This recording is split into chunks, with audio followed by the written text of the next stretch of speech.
Well, hello and welcome to Southbound, a show where two depressed Saints fans talk about the NFL, the NFC South, and in particular the Saints. There's only one of us today because Quacker's done the last 2 weeks. That's not the only reason. He also has a conflict that he couldn't get out of tonight. But you're stuck with me tonight, and it's been... I have not been on Southbound all month, so I was really excited to come back. But tonight, what we're going to do is we're going to just really briefly hit last week's scores. We'll set you up for a couple key games for next week, and then we'll talk about the standings in each of the divisions that still have races that are relevant, which is... most of them at this point have at least two horses left in the race. Some of them are a little bit more interesting than that. But before we get to that, let's start off with last week. So the Falcons went to Tampa Bay and beat the Bucs 29-28 on a last-second victory. Listen, I'm a Saints fan. I'm not supposed to, and if Quacker's listening, he's going to laugh at this. I'm not supposed to say this, but I was so going for the Falcons. Like, anytime the Bucs can lose, I'm happy. And so the Bucs lost, I'm happy. Has nothing to do with divisional position. The Saints are officially eliminated. It has nothing to do with that. I just like seeing the Bucs lose. So that was a good result. Then the Bears hosted the Browns and took them behind the woodshed, 31-3. Listen, the Bears are 10-4. Don't know if you've been paying attention, but they're a good team. They're a playoff team. So, yeah, just in case you weren't aware.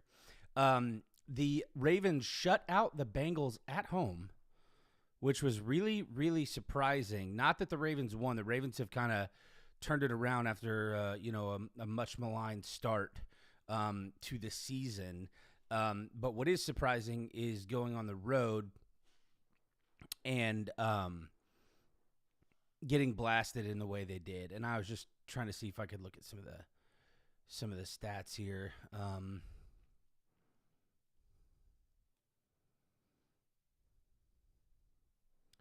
Yeah, I don't see I'm not gonna waste your time looking for the game stats, but. Yeah, I didn't expect that. Not that I thought like I said, the Ravens would lose the game, but losing in the way that they did was definitely pretty surprising to me.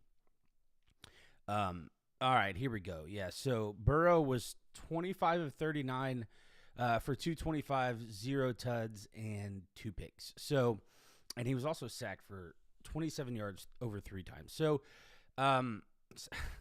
That's gosh, that's an average of 9 yards per sack. So anyway, I don't want to get too derailed on that game in particular because that's not a game that matters a ton. Certainly not for the Bengals, but a little bit surprising. The Chargers beat the Chiefs. The Chiefs are officially eliminated from the playoffs. If you've been living under a rock and you didn't hear. Patrick Mahomes tore his ACL and I believe his MCL or LCL, not MCL. I believe it was his LCL and MCL, LCL and ACL. So that's, obviously really awful. Whether you're, a Chiefs fan or a Chiefs hater or someone like me who's in between, you just hate to see that. You hate to see a player of his caliber go down and have his season end the way it did. But for the Chiefs and Mahomes at large, and this is the business side of it, the silver lining is it happened in a year where you're not going to the playoffs. And obviously you want to go to the playoffs every year and you don't want your franchise quarterback to get hurt. But if it's going to happen, you want it to happen in a year like this. But the other negative is this is likely Travis Kelce's last season. I don't think he's said that, but I think the widely held consensus is that he's almost certainly gone after the year. So I hope it's not. I'd like to see them play one more year together. Now with this injury happening at this point in the season, I don't know that Mahomes would be back for the beginning of next year, but he might possibly be back, or would be back certainly at some point during the year next year. Yeah. So anyway, hate that for Mahomes. All right. So then Buffalo went to New England. This is a good game matchup between 10-4, 9-4 and 11-2 teams in Buffalo and New England. Buffalo wins the game 35-31. And that was a big game. Obviously, we will talk about that a little bit more because that's a division game. And both of those teams are still in the race for the division crown. Commanders beat the Giants. So good for the Commanders. Get their fourth win on the season. 29-21 is the final there. Giants continue to struggle at 2-12. The Raiders went to the Eagles and forgot to dress out. Final score is 31-0. Then the Jags blew away the New York Jets. And Trevor Lawrence had an amazing game. Funny, I thought I heard something on a radio show or a podcast that had mentioned Trevor Lawrence was not going to play in this game, but the way the report sounded, it sounded like it was due to injury, obviously not because of performance. But that report was wrong, or I was dreaming, because he played and had one of his best games ever. So congratulations to the Jags and Trevor Lawrence. Houston hosted the Cardinals, the 3-11 Cardinals, and this one wasn't close, 40-20. So after their rough start, Houston is now 9-5. Okay, and that makes, if you're keeping track, that makes the NFC or the AFC South really interesting. Really interesting. The Packers went to the Broncos. Lost that game 34-26. So the Broncos are now 12-2. I think right now they're everybody's Super Bowl pick at the moment, or most people anyway. But on to another team who's playing really well and has had a really good season is the Los Angeles Rams. They are 41. They won 41-34. They are 11-3. They beat the Lions, who are now 8-6, and we'll talk about it, but it's looking now more and more like the Lions may maybe missing the playoffs. Just want to look. Actually, that's not right, because the NFC is so bad that as of today, the Lions are in the second wild card spot, which would make them the 6th seed. All right. So before I get too off topic on that, 49ers beat the Titans 37-24 in Santa Clara. The Seahawks beat the Colts 18-16. Seahawks are also 11-3, ladies and gentlemen. Colts have now fallen to 8-6. The Vikings beat the Cowboys 34-26 on Sunday Night Football. And the Steelers beat the Dolphins 28-15. And if you watch the game, it was not that close. Dolphins got most of their points there at the end. This was a slow game, but as soon as the third quarter started, it was obvious that it was Pittsburgh's game. So, all right. And last game, I saved this for last because it's special to me. As a lot of you guys, if you're listening, if you have listened for any number of episodes, you know I live in South Carolina. I'm new to South Carolina, and I've adopted some of their teams kind of as like my secondary team, or as the Dr. Pepper commercial says, my side team. Just not really, but just because I have a lot of friends who are fans of those teams. Well, I have a good friend who's a Carolina fan, several of them actually. But the Saints beat the Panthers 20-17 on a last-second field goal from Mr. Smith from Ireland. And I thought it was Smythe, by the way, until they said it, and I'm just going to trust that somebody who knows better than I do told them it was Smith. But there's a Y in it, that's why. So anyway, the Saints swept the Panthers, which now guarantees that even though the Saints are 4-10, and by the way, if I didn't say this score, it was 20-17. They're 4-10, but they are guaranteed to have no worse than a 3-3 record in the division, which I think says more about the division and how bad it is this year than it does the Saints. But I'm still going to say it. I mean, can't take it away from me. um, but I'm excited because it does seem like the Saints are starting to improve. And obviously, if you're having a bad season, the two things you want are to improve in the offseason and to show improvement going away and gain some momentum. So the season itself is lost, but the momentum is there, and it looks like Tyler Shuck and some of these other young pieces are working out well. Now, I'm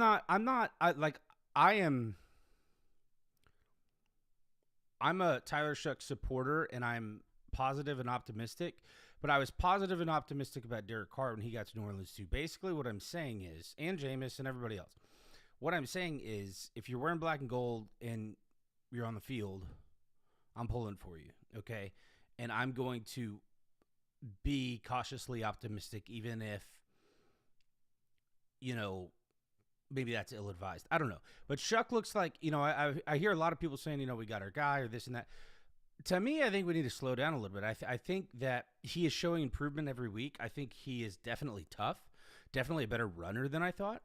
And he's improving. Like, he's got a good arm, but he's improving in his field vision each week. But, that's – I feel like for an NFL rookie, that's the baseline. Like, to have a promising future is you're getting better each week. And so I'm really excited about that, and I'm happy for it. But I'm not going to, sign away all my paychecks on the fact that Shuck's going to be the next GOAT. I hope he is. I hope he winds up breaking all of Drew Brees' records. But the bottom line is the baseline for a positive rookie outing, right, is show improvement throughout the season when you're on the field. And I feel like he's done that. And so I'm really happy about that. I'm excited about that. And even though our team, the Saints, are winning games that are against teams that aren't very good, they're winning games. All right. You can only play teams that are in front of you, right? By the way, they played a couple teams that are surefire playoff teams they played a couple teams that could be in contention for the number 1 seed in their conference. Played them to, within a score. So, you're absolutely right. If you're saying, yeah, well, they haven't, the teams they've beaten haven't been that great. I agree.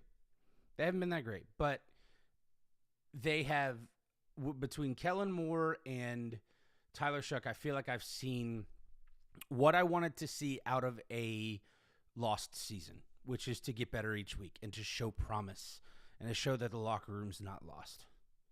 And these young pieces, reaching to get a guy at 40 when he's probably not worth that pick,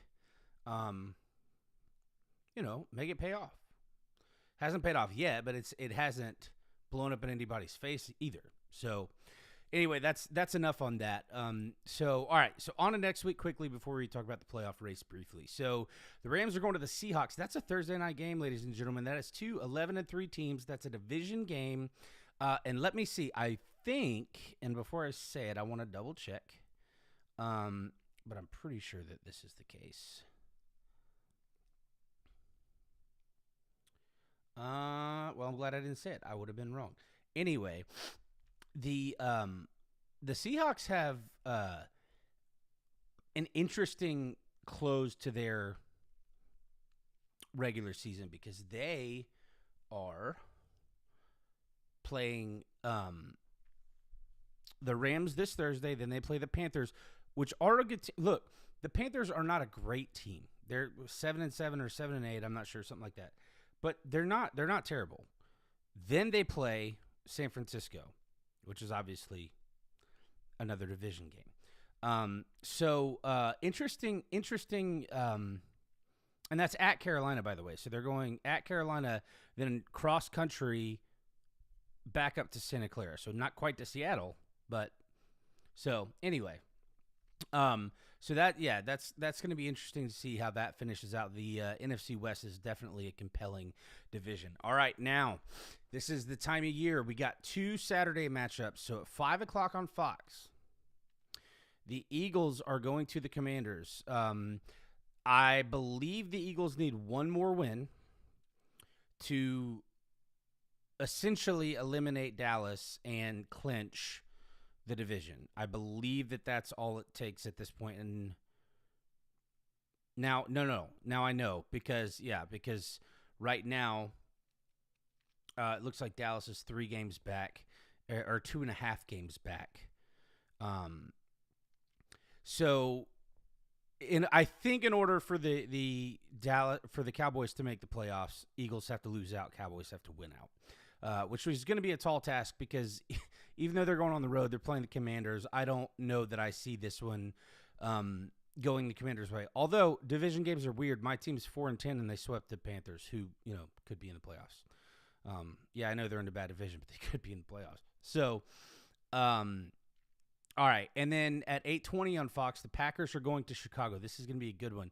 Another divisional game. Obviously, almost every game this week is going to be division games. It's not every single one, but there's 3 games left, and typically every team in their last 3 plays at least 2 divisional games. And in fact, it might be that it's that everyone. I don't know. I don't want to say that, but. Because I don't know how the new 17-game schedule rotation works just yet. I used to know, and now I don't want to put my foot in my mouth. So to start Sunday off in the early window, the Bills are going to Cleveland. Chargers are going to the Cowboys. There's a non-divisional game for you. Chiefs are going to the Titans, another non-divisional game. Bengals are going to the Dolphins. The Jets are coming to the Dome to play the Saints. So for a normal fan of the NFL, 3-11 Jets, 4-10 Saints. Not exciting. It's exciting for me. It's another opportunity for a win, another win under this young quarterback's belt. I'm hoping. I'm not saying they're going to win, but trying to be positive here. And they have momentum and they're at home. So, all right. So then the Vikings are going to New York to play the other New York team, the Giants.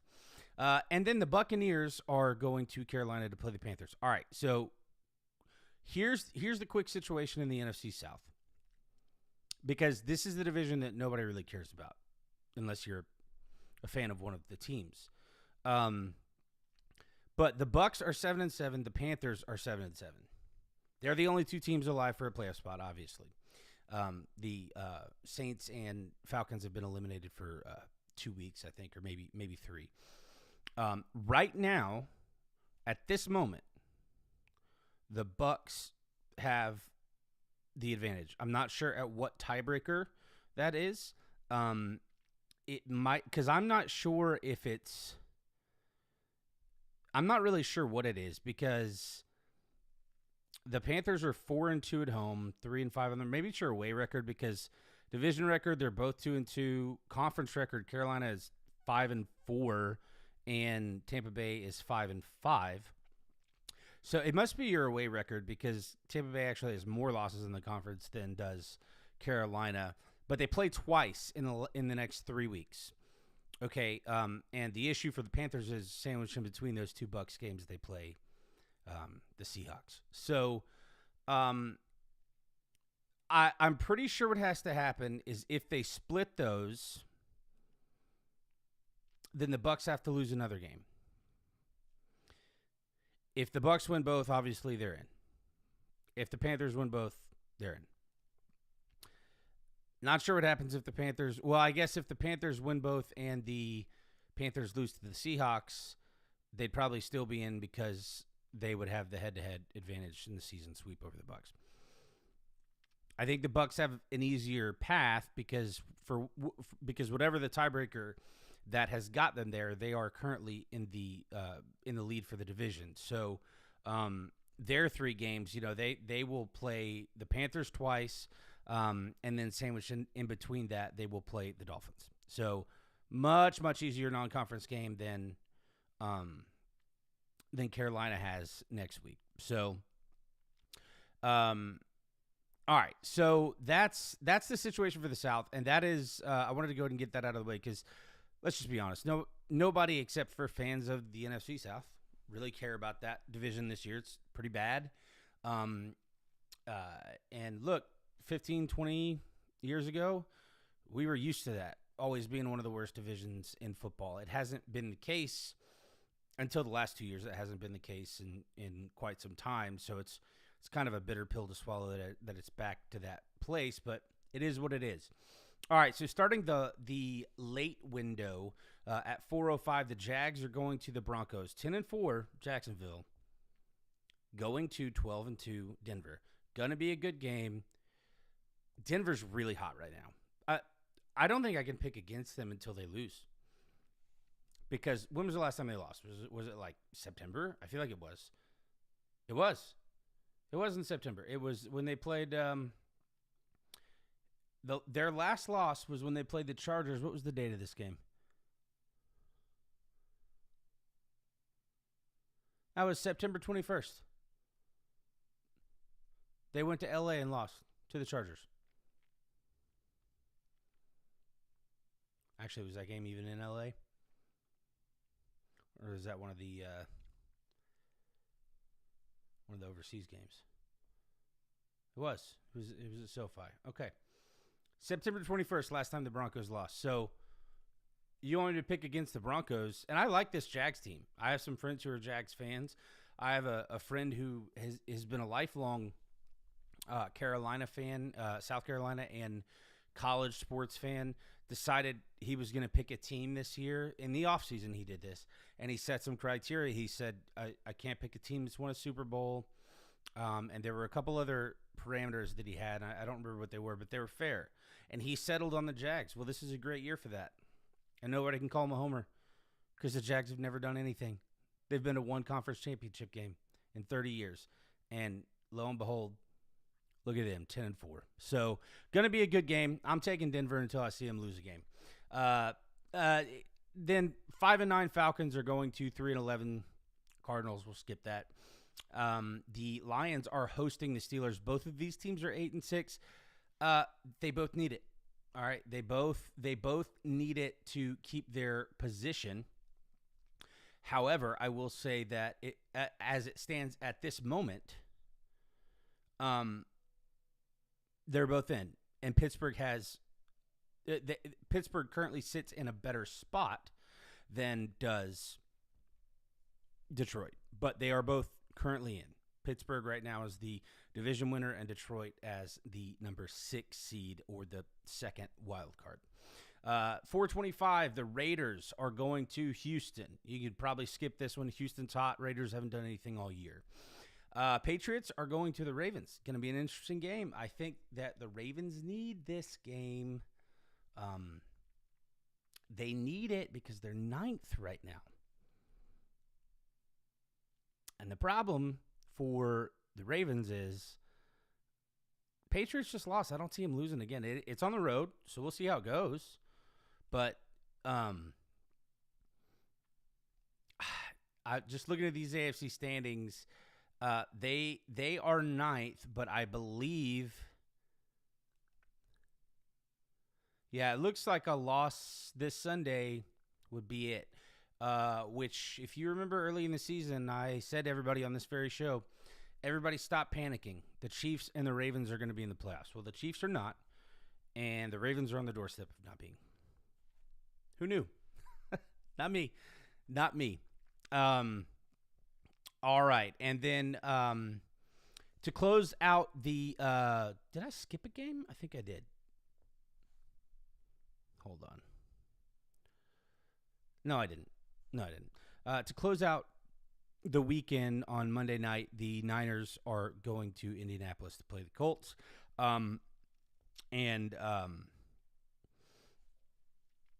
That game is going to be interesting as well because the the Colts right now are sitting in the 8th position. Or in other words, they're right outside. Right outside the so I want to apologize. I was doing my math wrong. All episode I've been saying Detroit's sitting in the second wild card. They're in the 3rd wild card spot. They are no, they're not. Oh, I'm sorry. Guys, I don't know what's going on with me today. Yes, I know there are only 7 teams from each conference that make it. Detroit right now is on the outside looking in, which makes more sense. Which also makes this week's game all the more compelling. It's against the AFC, but doesn't matter. You got to win everything you got in front of you now. So let me adjust what I was saying because I just realized that I was off by 2 spots. Baltimore is 2 spots out. 1 loss does officially eliminate them. The Colts are 1 spot out, which is rough because they started so good, man. And obviously they've dealt with a lot of injuries and, have had a couple of different quarterbacks this season, but you just hate it for them. So all right, so let me go through these other divisions. We've already talked about some of them. Denver doesn't matter what they do, they have clinched a playoff berth. I think I'm looking at they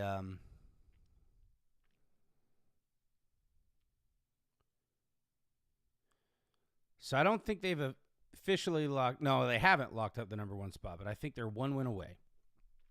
1 win away from locking up the number 1 seed in the AFC. New England's going to get in as a wild card. They actually still have a chance to win this division. Right now, it looks like the only 2 teams who have officially clinched playoff berths are the Rams and the Broncos. Let me tell you who else we know is going to be in. All right, somehow, some way. From the AFC, we know New England's getting in. They're 11-3.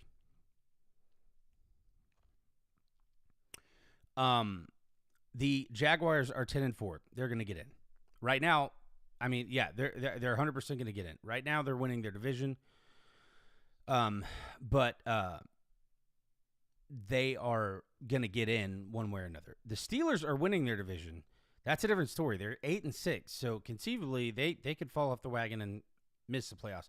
Don't think it's going to happen because they got a guy in Mike Tomlin who doesn't know how to miss the playoffs. So I doubt that. And then these first 2 wild cards, and this is where things could change. The Chargers are 10-4. They're in the 5 spot. I don't know that there's enough juice for them to catch the Broncos because let me see if they just play 1 game to close the season. Yeah, so they play once. So and although they do already have a win over them. Okay, so I guess it's not outside the realm of possibility that the Chargers can win because they could get the season sweep. And they are currently 2 games back. So it's still possible. But again, that means in the next 3 weeks, you're telling me a team that hasn't lost this since September is going to lose twice. So I don't know if I believe that yet. The Bills are in the 6th spot. Again, they've got some work to do to catch up on the Patriots, but they're in the playoffs. They're going to be in the playoffs. They're not mathematically clinched, but they're going to be in. And to be honest with you, the more I look at this, the more I think the AFC is locked up. All right, because the only teams in play at all are Denver, New England, Jacksonville, Pittsburgh, Los Angeles, Buffalo, Houston, Indianapolis, Baltimore. Right now, Indianapolis and Baltimore are out, and the final wild card is Houston. Houston's hot. So Baltimore is 7-7, Indianapolis is 8-6, Houston is 9-5. But the bigger problem is that Baltimore can't continue they can't keep their winning streak going. They keep losing a game here and there. The Colts are on the way down. Looks like the Texans are still kind of rising. So I kind of think we know who the 7 teams from the AFC are at this point. And I could be wrong. Some drama could ensue. I know that certainly the seedings are going to change over the next 3 weeks, but I think we've got our 7 teams. Now, in the NFC, I'll do it a little different so I can do it a little quicker this time. All right, as I said earlier, the Rams have already clinched. They're in the playoffs, 100%. No doubt about it. The teams that are currently in if the season ended today, the Los Angeles Rams, the Bears, Eagles, Bucks, Seahawks, 49ers, Packers. That's it. Bears winning that division. I didn't have that. I had them coming in 4th because I thought that the Vikings would be better than they were, and I certainly thought the Lions and Packers would be better. So that's crazy to me. All right, so the teams that are still in play: Detroit, Carolina, Dallas. We talked about this earlier. Dallas is all but done. Because of that tie. I think that they have to win out. I think they have to have Philadelphia lose out. Short of that, I think Dallas is eliminated. The Panthers, we talked about their situation already. We won't rehash that. The Lions, they're 8-6, but they are behind the other two teams who are still alive for a playoff berth in their division. Obviously, the Vikings are not alive for a playoff berth. So the Lions are 8-6. They're going to close their season versus the Steelers at the Vikings and at the Bears. So it's going to be interesting because two of these three teams are in the playoffs. Don't know if the Bears are going to play too many people because they certainly have not locked it down, but they are close to getting the number 2 seed pretty well in hand. So, don't know what the Bears will do. The Vikings, on the other hand, are a divisional rival with nothing to lose. That's tough. The Steelers are trying to make the playoffs themselves. That's tough. I picked the Lions to be in the Super Bowl this year. Or maybe I picked the Bills. No, maybe I picked them both because I'm an idiot and they're in different conferences. Guys, it's Wednesday. It's almost Christmas. My brain is dead. I can't do this without Quacker because I forget all my thoughts. All right, so that's the playoff picture. That's where we're standing at the moment. Good news for all of you listeners. Tomorrow you don't have to just listen to my voice or look at my face. Quacker will be back. We will be doing a special playoff preview episode of Alumni House tomorrow night. Thank you for joining me for Southbound and NFL podcast. And look at that. Just in the last few seconds, I'll put that up. All right, guys, it's holiday time. If you haven't bought all your gifts, go do it. What are you doing? You're running out of time. All right, we love you. Thank you again for joining us, and we will see you next time.